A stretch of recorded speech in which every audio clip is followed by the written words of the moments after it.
नमस्कार दोस्तों, मैं हूं मनोज कुमार गुप्ता। आप देख रहे हैं रेगुलर क्लासेस फॉर अकाउंट और सेकेंड ईयर का बैच चल रहा है। कॉस्ट अकाउंट चल रही है इसमें स्वाति प्रकाशन की, और चैप्टर चल रहा है 5th, जिसके आपने देख लिए होंगे। इससे पहले वाली वीडियो तक 5 क्वेश्चन तक कर लिया था। अब 6 क्वेश्चन कराएंगे आज और पढ़वाते हैं आपको। और देखिए आप ध्यान से, उम्मीद करता हूँ दिख रहा होगा इसमें। XYZ company buys in lot of 500 boxes which is a 3 month supply. XYZ buy करती है कितने बॉक्सेस? 500 बॉक्सेस बाय करती है, जो कि 3 महीने की सप्लाई रहती है, यानी कि 3 महीने तक काम चलता है उससे। The cost per box is 125। ये हो गया प्राइस। आर आपको निकालना है तो आपको क्या करना पड़ेगा, ये 500 बॉक्सेस है, 3 महीने चलते हैं, तो 3 से इसे डिवाइड करेंगे, 12 से मल्टीप्लाई कर देंगे, तो आर आ जाएगी एनुअल रिक्वायरमेंट।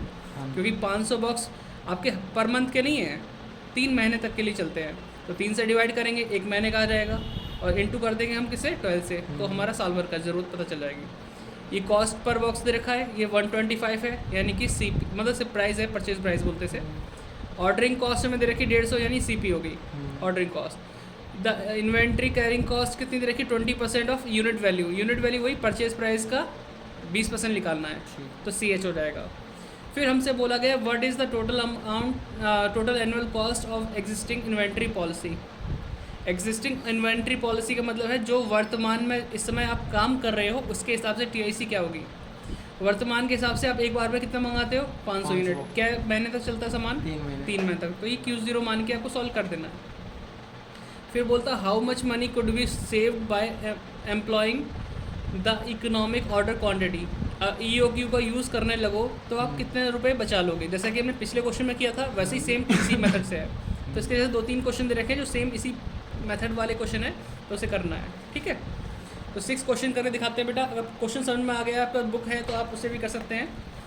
तो फिलहाल अब नोट करते हैं। तो सबसे पहले हम यहाँ लिखेंगे क्वेश्चन नंबर 6, सही दिख रहा है, और यहाँ लिखेंगे TIC at present policy. Present policy के हिसाब से अगर चलते हैं तो क्या होता है, आर निकालना होता है एनुअल रिक्वायरमेंट। 500 बॉक्स तुम मंगा रहे हो, कितने महीने की सप्लाई है, 3 महीने की। इंटू कर दो 12 से, इसे डिवाइड करोगे 1 महीने का मालूम पड़ेगा, इंटू 12 करोगे तो पूरे साल का मालूम पड़ेगा। 3 से काट दो 4 आया, तो ये कितना हो गया, 2000 यूनिट या बॉक्सेस बोल दो, तो आपके हो गए आर 2000। परचेज प्राइस कितना था, 125। CP कितना था, 150। CH आपको बोला गया 20% ऑफ P तो हमारा ये 125, तो 125 का 20% निकालोगे तो 0 से 0 काटो, 2 से इसे काटा 5, 5 से इसे काटेंगे तो कितना आएगा, 25 रुपये, ठीक है। CH हो गया। अब Q0 क्या है, Q0 होता है एक बार में मंगाई जाने वाली यूनिट। अब एक बार में तो 500 यूनिट मंगा रहे हो, तो 500 हमारा Q0 हो गया, ठीक है। फिर हम सॉल्व करते हैं ऐसे TIC के लिए, क्योंकि हमें Q0 तो पता ही है। TIC इसके अंदर कितने पॉइंट होते हैं, 3। Total purchase price, number 2 total ordering cost, number 3 total carrying cost, ठीक है।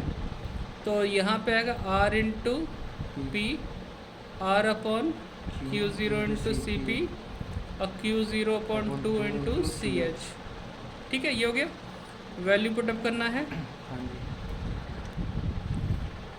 R हमारा कितना था, 2000 यूनिट है ना, ठीक है। 2000 इंटू P था आपका 125, तो आपका हो जाएगा 125 इंटू 2 250, और 250 के आगे आ जाएगी तुम्हारी 30, 2.5 लाख हो गया।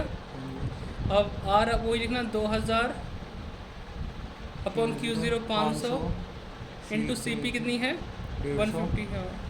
सॉल्व कर लेंगे अब थोड़ी देर में। ये हमारा 500 है, डिवाइड बाई 2 इंटू CH कितना था, 25।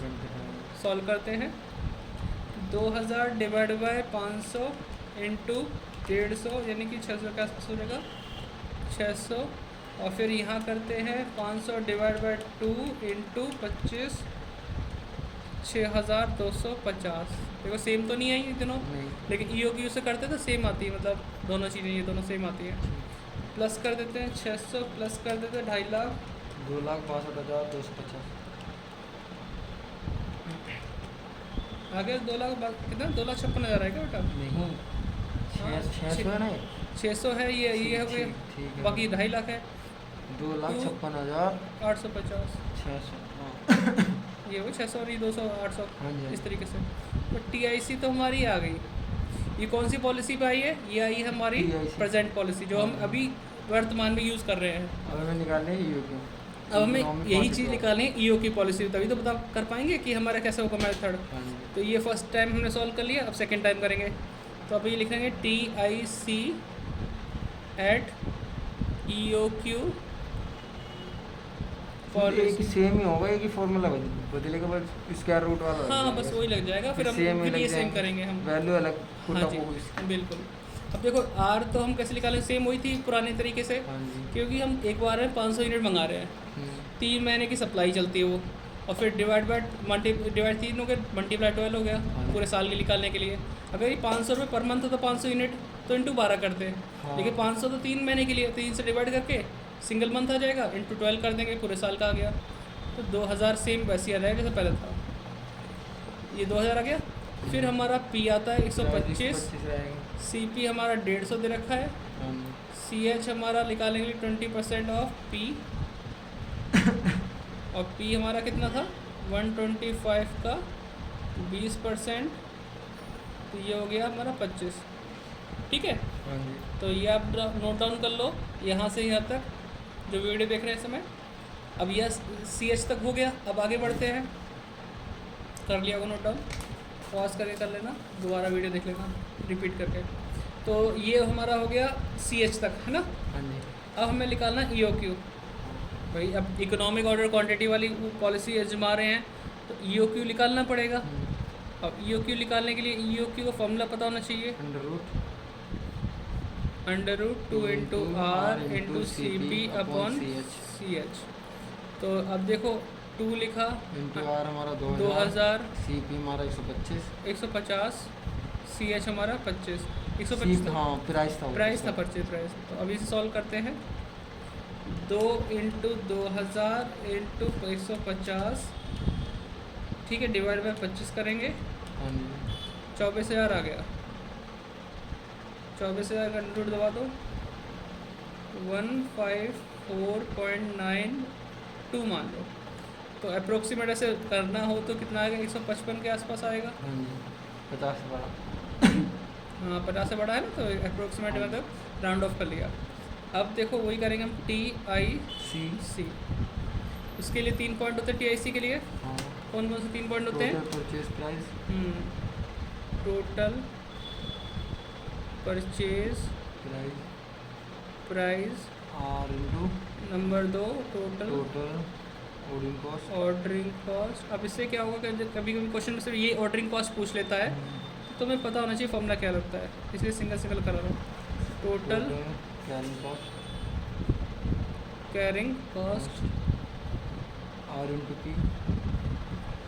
Into P, R upon Q0 into CP, और फिर Q0 अपॉन 2 इंटू CH। और R हमारा कितना 2000 था, P हमारा 125 है, और हमारा 2000, R हमारा कितना है 2000, Q0 500, Q0 500 था, नहीं 500 तो अब नहीं है, अब तो 155 है। क्यों, हाँ सॉरी निकाल अब तो ये Q0 है ना, एक बार मंगा जाए। इंटू CP कितना था 150। अब यहाँ पे आ जाएगा तुम्हारा 155 अपॉन 2 इंटू CH कितना है 25। तो सॉल्व करते हैं, इसका तो 2.5 लाख आएगा सेम पहले जैसा दिख रहा है इनको, हाँ 2.5 लाख, ठीक है 2.5 लाख हो गया। यहाँ सॉल्व करते हैं,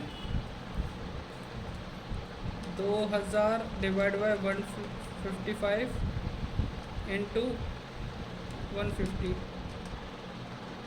ठीक है, तो 1935 156.48 है। ठीक है, इसका सॉल्व करते हैं।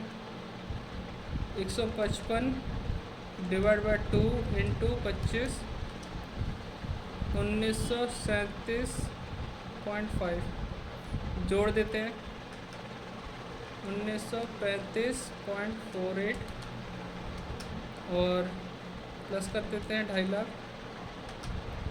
तो ये है 2,53,872.98 TIC है ना। राउंड ऑफ करेंगे 3000 तो ये हो जाएगा आपको पास, ये हो जाएगा 253,873। आगे TIC पहले खर्चा होता था हमारे पास पॉलिसी में 256, हाँ 2,56,850, 2,56,850 होता था। अब EOQ को यूज़ करके हम कितना खर्चा कर पा रहे हैं 253,875, हाँ 2,53,873 ये कर रहे हैं हम। तो अब सेविंग तो कर रहे हैं पक्का मालूम, पहले से कम खर्चा हो रहा है, तो नेट सेविंग कितनी हो जाएगी माइनस करेंगे 250 कितना था 256 हाँ 850 माइनस 253,873 ठीक है। तो इसे माइनस कर लेते हैं 256,850 माइनस 253,873 ये आ जाएगा 2977। ठीक है, इस तरीके से सॉल्व होगा। तो आप इसे भी नोट डाउन कर लो यहाँ से लेकर यहाँ तक। तो उम्मीद करता हूँ क्वेश्चन समझ में आया होगा। ऐसे ही आगे वाले क्वेश्चन है तो हो सकता है अगला क्वेश्चन मैं अपने स्टूडेंट से कराऊँगा, इसकी वीडियो रिकॉर्ड करके दिखा दूँ। तो आप भी नोट डाउन कर लो। तो ये अपने कर लेंगे तो पॉज करके कर लेना। तो मैं फ़िलहाल पीछे वाला भी दिखा देता हूँ, यहाँ से यहाँ तक था। ठीक, क्योंकि ये रिकॉर्डेड क्लास इसलिए देना पड़ रहा है क्योंकि बच्चे कहते थे कि लाइव क्लासेस में क्वालिटी साफ़ नहीं आ पा रही, कभी नेट ब्रेक हो जाता था, इंटरनेट कनेक्शन टूट जाता था तो क्वालिटी साफ़ नहीं आती थी। हमें ऐसा लगता था कि साफ़ आ रही हुई, लेकिन वो ये कि इंटरनेट कब ब्रेक हो जाए तो पता नहीं चलता, इसलिए रिकॉर्ड करके तब डाल रहा हूँ जिससे क्वालिटी मिल सके आपको। ठीक है, नोट डाउन कर लेना, फिर मिलते हैं नेक्स्ट वीडियो में। और इसे शेयर करना अपने कॉलेज के ग्रुप में और सब्सक्राइब करवाना चैनल को।